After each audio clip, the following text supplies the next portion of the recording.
제가 얼마 전부터 손목이 너무 아픈 거예요. 이게 나중에는 팔꿈치까지 타고 가더니 점점 밤마다 손이 저리고 손가락에 힘이 안 들어가더라고요. 웬만한 통증은 잘 견디는 편이라 병원을 찾아가지는 않는데 이번엔 도저히 안 되겠어서 병원 가서 주사까지 맞고 왔습니다. 팔이 아파 보니 알겠더라고요. 어쨌든 계속 써야 되는 것들인데 이렇게 아프면 나중에 하고 싶은 운동이 생겨서 하려고 할 때도 망설이게 될 테고 통증이라는 게 마음대로 조절되는 것도 아닐 테니 분명 서글퍼질 것이 보이더라고요. 밤에 통증 때문에 잠이 들지 않고 있는데 이렇게나 아파 보니 엄마가 생각나더라고요. 저희 엄마가 식당을 하시는데요. 일을 하면서 손을 많이 쓰다 보니 손목이랑 팔목이 저려서 밤에 잠들기가 어렵다고 했던 것들이 떠올랐습니다.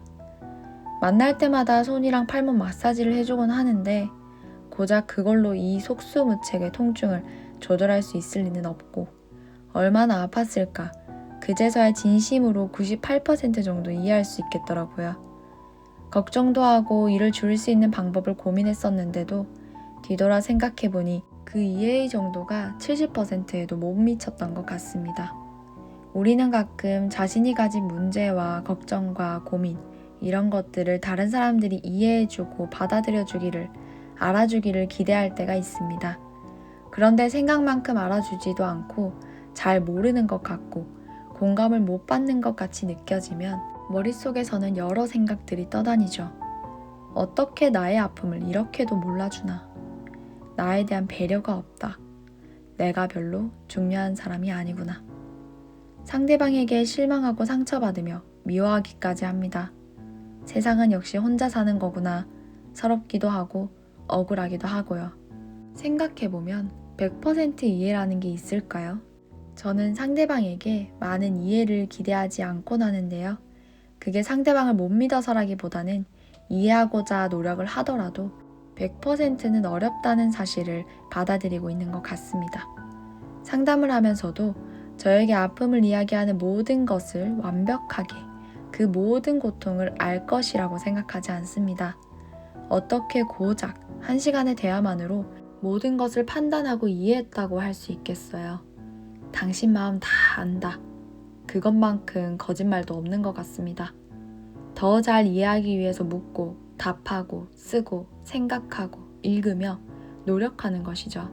상담을 하다 보면 당신이 겪어보지도 않은 아픔을 어떻게 안다고 상담을 해?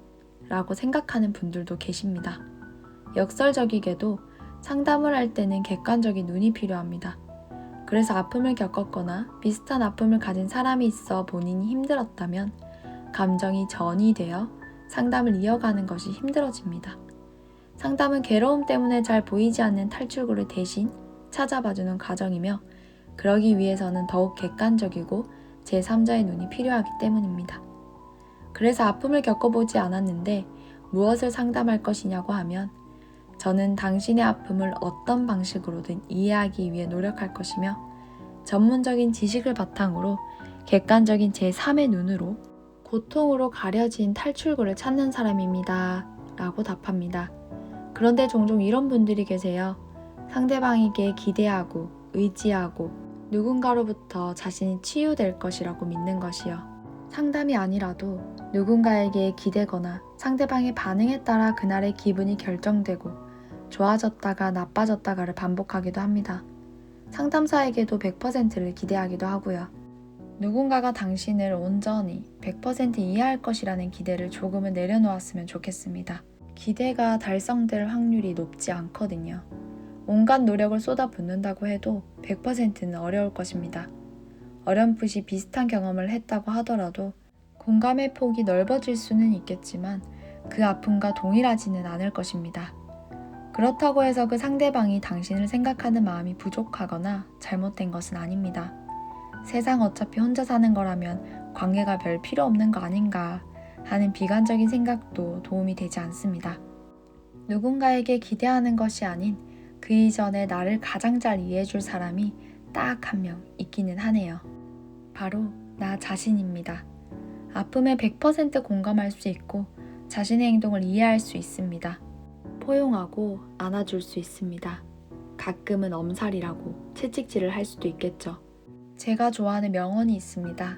내가 외롭다고 느끼는 것은 다른 사람들이 나를 이해하지 못하는 것 때문이 아니라 나 자신도 나를 이해하지 못하기 때문이다.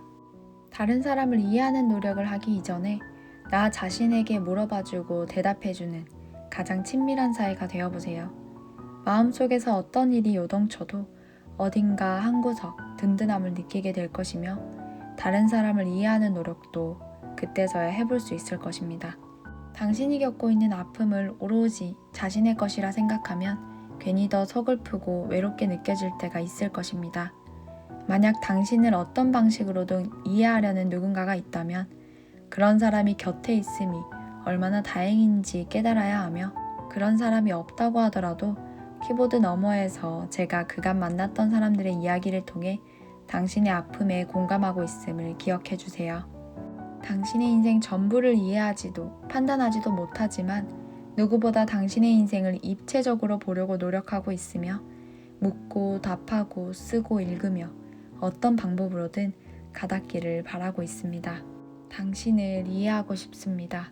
그리고 진심을 다해 응원합니다.